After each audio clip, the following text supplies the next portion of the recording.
என் குருவுக்கு சமர்ப்பணம். அவர் இல்லாவிடில் தொலைந்திருப்பேன். எல்லாருக்கும் ஆத்மா வணக்கம். என் பேர் மணிகண்டன். இந்த பதிவை என் குரு பிரம்மஸ்ரீ நித்யானந்த சுவாமிகளுக்கு சமர்ப்பிக்கிறேன். இதுக்கு முன்னாடி நீங்கள் இந்த வீடியோவெல்லாம் பார்க்கல, இதுதான் ஃபர்ஸ்ட் டைம் நீங்கள் இந்த சேனலை பார்க்குறீங்கன்னா மறக்காமல் சப்ஸ்கிரைப் பண்ணுங்கள், லைக் பண்ணுங்கள். அதே மாதிரி இங்கே கீழே முன்னாடி போட்ட வீடியோவுடைய தம்ப்நெயில்ஸ் எல்லாத்தையுமே நாங்கள் போட்டுக்கிட்டு இருக்கோம். ஸோ லைனாக ஒவ்வொரு தம்ப்நெயில்ஸாக வந்துகிட்டு இருக்கோம், ஒவ்வொரு வீடியோ தலைப்புகளாக வந்துகிட்டு இருக்கோம். ஸோ நீங்கள் அதை பார்க்கும்போதும் எந்த வீடியோவை நீங்கள் மிஸ் பண்ணீங்க, இல்லை எந்த தலைப்பு உங்களுக்கு பிடிச்சிருக்குன்னு சொல்லிட்டு அந்த தலைப்புக்குள்ளே போயிட்டு அந்த வீடியோவை சர்ச் பண்ணி அந்த வீடியோவை போய் பார்க்கலாம். ஏன் முக்கியமாக இந்த முயற்சியை நாங்கள் ஆரம்பித்தோம், இந்த சிவசுத்ரான்ற ஒரு பேரில் ஆரம்பித்தோன்ட்டு கேட்டிங்கன்னா, இதுக்கு முன்னாடியே நிறையா சொல்லிட்டோம். பட் இது முதல் தடவை பார்க்குறவங்களுக்காக இந்த ஒரு விஷயத்த சொல்கிறேன்.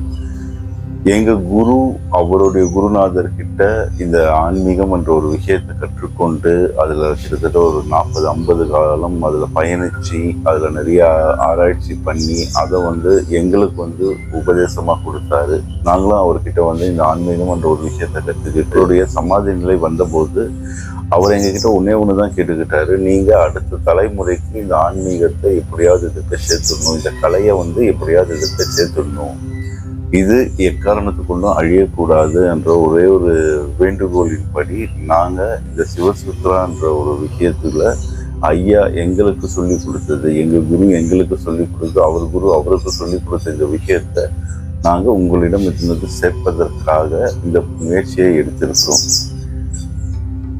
இந்த சிறு முயற்சிக்காக நாங்கள் உங்களிடம் ஒரு பெரிய ஆதரவை எதிர்பார்க்கிறோம். எல்லாரும் பாருங்க, இந்த வீடியோவை பார்த்து எல்லாரும் ஷேர் பண்ணுங்க. அதுதான் எங்களுக்கு இந்த சிறு முயற்சிக்கான பலனாக நாங்கள் எதிர்பார்த்துக்கிட்டு இருக்கோம். இன்னைக்கு ஒரு சுவாரஸ்யமான ஒரு சின்ன தலைப்பு, லென்த்தி வீடியோவை நான் போட விரும்பலை. அதனால ஒரு சின்ன தலைப்பை, சின்ன விஷயத்தை ஆழமாக உங்கள்கிட்ட சேர்க்கணுன்றதுக்காக இந்த மாலை பொழுதுல பிளான் பண்ணியிருக்கோம். இப்போ குரு அருளின்றி திருவருள் கிட்டாதுன்ட்டு ஒரு வாக்கியம் பொதுவாக எல்லாருமே கேட்டிருக்கோம். இப்போ இந்த ஆன்மீக பாதையில் இருக்கிறவங்க கிட்ட பொதுவாக இந்த கேள்வியை இல்லை இந்த வாக்கியத்தை நிறைய நம்ம கேட்டிருக்கோம். அது என்ன குரு அருளின்றி திருவருள் இல்லை என்று சொல்கிறாங்க. ஏன் குருவுக்கு தான் இருக்கணுமா கட்டாயமா? குரு இல்லாமல் என்னால் அந்த திருவருளை வாங்க முடியாதா? திருவருள்னா ஒன்றுமே இல்லை. திருவருள்னா அந்த இறைவன் பேரண்ட நாயனாக சொல்கிறோம், அவங்களுடைய அருள் பிறப்பது அந்த வீடு பேரடையுது. ஸோ ஏன் அந்த ஒரு விஷயத்தை என்னால் பெறவே முடியாது? ஏன் அதுக்கு எனக்கு குரு அருள் ரொம்ப ரொம்ப அவசியம்?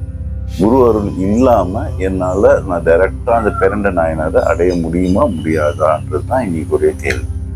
பொதுவாக பார்த்தீங்கன்னா இந்த ஆன்மீக பாதையில் வரும்பொழுது அந்த காலத்தில் நம்மளுக்கு இப்போ இருக்கிற மாதிரி டெக்னாலஜி இல்லை. ஸோ டெக்னாலஜி இல்லாதப்போ என்ன ஆகும்னா நம்ம அதை தேடி அலைவோம், சுற்றுவோம், எல்லா இடத்துக்கும் போவோம், பார்ப்போம், ஒரு பல பேர்கிட்ட பேசுவோம் இந்த விஷயத்தை பற்றி எல்லாம்.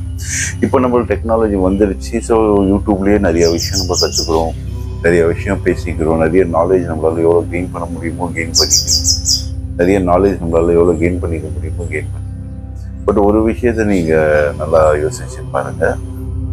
ஒரு குரு ஆகப்பட்டவர் தொட்டி காட்டி கொடுக்குற ஞான போதனை அது எவ்வளோ கோடி கொடுத்தாலும் உங்களுக்கு கிடைக்காது.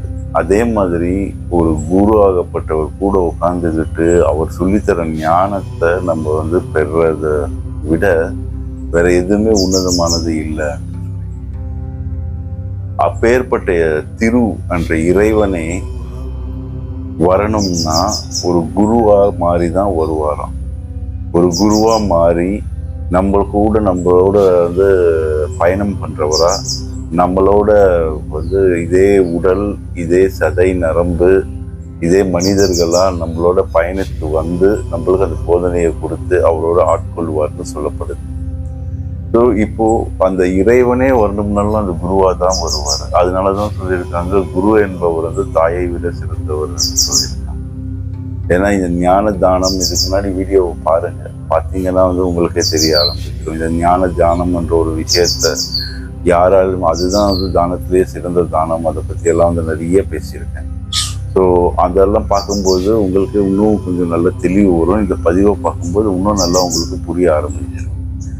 ஸோ ஒரு குரு இருந்தால்தான் அந்த திருவுடைய அருள் வந்து கிடைக்க ஆரம்பிக்கும். ஸோ ஒரு நல்ல குருவை நம்ம தேர்ந்தெடுத்து அவர் வந்து அவர் போகிற பாதையில் நம்ம பயணித்து செல்ல வேண்டும்ன்றது தான் ரொம்ப ரொம்ப முக்கியம். இப்போ இன்னொரு விஷயம் வந்து கேட்பீங்க, அது என்ன நல்ல குரு, அது என்ன உண்மையான குரு? எந்த ஒரு குரு அவர் கற்ற அனைத்து கலையையும் உங்களுக்கு சொல்லி தந்து உங்களை அடுத்த நிலை என்ற பரிமாண வளர்ச்சி அந்த ஞான நிலைக்கு கொண்டு வராரோ அவர் தான் உண்மையான குரு. எந்த ஒரு குருவுமே உங்களை வந்து சீரனாகவே வச்சுக்கணும்னு ஆசையப்பட மாட்டாங்க. நீங்க அடுத்த நிலைக்கு வரணும், நீங்களும் என்ன மாதிரி வந்து வளரணும். எங்க குரு வந்து நாங்க இருந்த எங்க குரு பிரம்மஸ்ரீ நித்யானந்த சுவாமிகள் வந்து அடிக்கடி சொல்லுவார், நான் கற்றதை எல்லாத்தையும் உனக்கு சொல்லி கொடுத்துட்டேன்ப்பா, நீ வந்து என்ன மாதிரி அடுத்த நிலைக்கு வரதை நான் பார்க்கணும், அதுதான் எனக்கு முக்கியமே தவிர்த்து வேற எதுவுமே முக்கியம் இல்லை. பொன் முக்கியம் இல்லை, பொருள் முக்கியம் இல்லை, பேர் முக்கியம் இல்லை, எதுவுமே முக்கியம் இல்லை.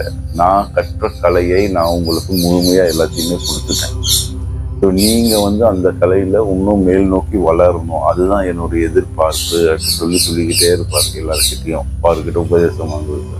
உன்னை நீ ஆராயி, வெளியுலகத்தை ஆராயா, என்ன கூட விட்டுடு, குருன்றதை கூட விட்டுடு. நான் உனக்கு கலையை கொடுத்துட்டேன், நீ அந்த கலையை அடுத்த தலைமுறைக்கு எடுத்துகிட்டு போகணும். ஸோ நீ உன்னை ஆராய்ஞ்சு நீ அந்த மேல்நிலைக்கு வா. நம்ம எப்படி அடுத்த தலைமுறைக்கு இந்த கலையை எடுத்துகிட்டு போகணும்? நம்ம குரு என்ற நிலைக்கு வந்தால் மட்டும்தான் எடுத்துகிட்டு போகணும், இல்லை அந்த உயர்ந்த நிலைக்கு வந்தால் மட்டும்தான் எடுத்துக்கிட்டு போகணும். அப்படி இருக்கும் பொழுது அப்போ நம்ம என்ன பண்ணுறோம், நம்ம குருவாகப்பட்ட நம்மளுக்கு கற்றுத்தந்த அந்த உண்மையான கலையை நாம் அடுத்த தலைமுறைக்கு எடுத்துகிட்டு போகிறோம், அந்த பணியை செஞ்சுக்கிட்டு. ஸோ இப்படி தான் ஒரு உண்மையான குரு வந்து இருப்பாங்க. எந்த ஒரு குருவும் நீ என்கிட்ட வரணும், என்கிட்ட சீடனாகவே இருக்கணும், நான் உனக்கு சொல்லித்தருவேன், நீ இவ்வளோ காசு கட்டிக்கிட்டே இருக்கணும், இல்லைன்னா வந்துட்டு என் புகழை பாடிக்கிட்டே இருக்கணும், அந்த மாதிரி எதிர்பார்க்கவே மாட்டாங்க.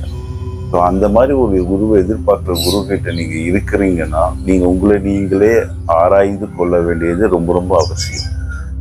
நம்ம உண்மையான குரு கிட்ட இருக்கோமா, இல்லை குரு என்று சொல்லி கொண்டு உங்களை சீடன் என்ற அடிமையாகவே வைத்துக் கொள்ள வேண்டும் என்று விரும்புகிறவர்கிட்ட இருக்கிறோமான்றதை நீங்கள் உங்களை நீங்கள் ஆராய்ந்து தெரிஞ்சுக்கணும். அது ரொம்ப ரொம்ப முக்கியம். அடுத்த விஷயம் என்னன்னு பார்த்தீங்கன்னா, நம்ம என்னதான் கோவிலுக்கு போனாலும் என்னதான் பக்தி செஞ்சாலும் இது சரியை கிரியை அந்த ரெண்டு இதை தாண்டி யோகத்துக்குள்ள வந்து ஆகணும். அதுதான் முக்கியம். அதுதான் அந்த பரிணாம வளர்ச்சின்றது. நம்ம பரிணாம வளர்ச்சி என்று சொல்கிறோம். குரங்குலேருந்து மனிதன் வந்தால் அதெல்லாம் ஒரு பக்கம் இருந்தாலும் மனிதன் வந்து ஞானி ஆகிறதுக்கு ஒரு பரிணாம வளர்ச்சி இருக்கு. அந்த பரிணாம வளர்ச்சியை நோக்கி போகிறது தான் இந்த சிவசூத்ரான்ற ஒரு பேரில் வச்சு நாங்கள் பண்ணிக்கிட்டு இருக்கோம். ஸோ அந்த பரிணாம வளர்ச்சியை நீங்கள் அடையணும்னா நீங்கள் யாருன்னு முதல்ல உங்களுக்குள்ள அரைஞ்சு இதே தான் சிவபாக்கியர் அழகாக பாட்டிருப்பார். கோயிலாவது எதரா குளங்களாவது எவரா, கோயிலும் குளங்களும் கும்பிடும் குலாமரே, கோயிலும் உனக்குள்ளே குளங்களும் உனக்குள்ளேன்னு சொல்லியிருப்பார். அதே தான் மறுபடியும் பாடியிருப்பார். ஓடி ஓடி ஓடி ஓடி உட்கலந்த ஜோதியை நாடி நாடி நாடி நாடி நாட்களும் கலைஞ்சு போய் வாடி வாடி வாடி வாடி வாடி போன மந்தர்கால் கோடி கோடி கோடி கோடி இவ்வளவு கொடியேன்னு பாடியிருப்பார். ஸோ இந்த மாதிரி இது நம்மளுக்கு சித்தர்கள் நிறைய விஷயத்த வந்து சொல்லிட்டு போயிருக்காங்க. ஆனால் நம்ம அதை எப்படி எடுத்துக்கிறோம், எப்படி பயன்படுத்திக்கிறோம் என்ற ஒரு விஷயத்த நம்ம மறந்துட்டோம். ஸோ இதை பற்றி இன்னும் யோசிங்க. இந்த மாதிரி இன்னும் நிறைய பதிவுகளை வந்து உங்களுக்காக நாங்கள் கொண்டு வந்து கொடுக்குறோம். ஸோ இந்த மாதிரி பதிவுகளெல்லாம் கேளுங்க, உங்களை நீங்கள் சுய ஆராய்ச்சி பண்ணுங்க. ஸோ இந்த பாதையில் வாங்க. நீங்கள் கட்டாயமாக வந்து தான் ஆகணும், வேறு வழி இல்லை. இதுக்கு மாதிரி பதிவிலேயே நான் சொல்லியிருப்பேன், கட்டாயமாக நீங்கள் வருவீங்க, வந்து தான் ஆகணும். ஆனால் எந்த பிறவியில் வரீங்கன்றது தான் ரொம்ப ரொம்ப முக்கியம். இந்த பாதையில் எல்லாரும் வரணும். வந்து அந்த உலக மாயை என்ற விஷயத்துலேருந்து விடுபட்டு உங்களுக்கான அந்த தெளிவான வாழ்க்கையை நீங்கள் வாழணுன்ற கேட்டுக்கிறேன். கண்டிப்பாக வந்து லைக் பண்ணுங்கள், ஷேர் பண்ணுங்கள், உங்கள் ஃப்ரெண்ட்ஸ்க்கு, உங்கள் ஃப்ரெண்ட்ஸையும் பார்க்க சொல்லுங்கள்.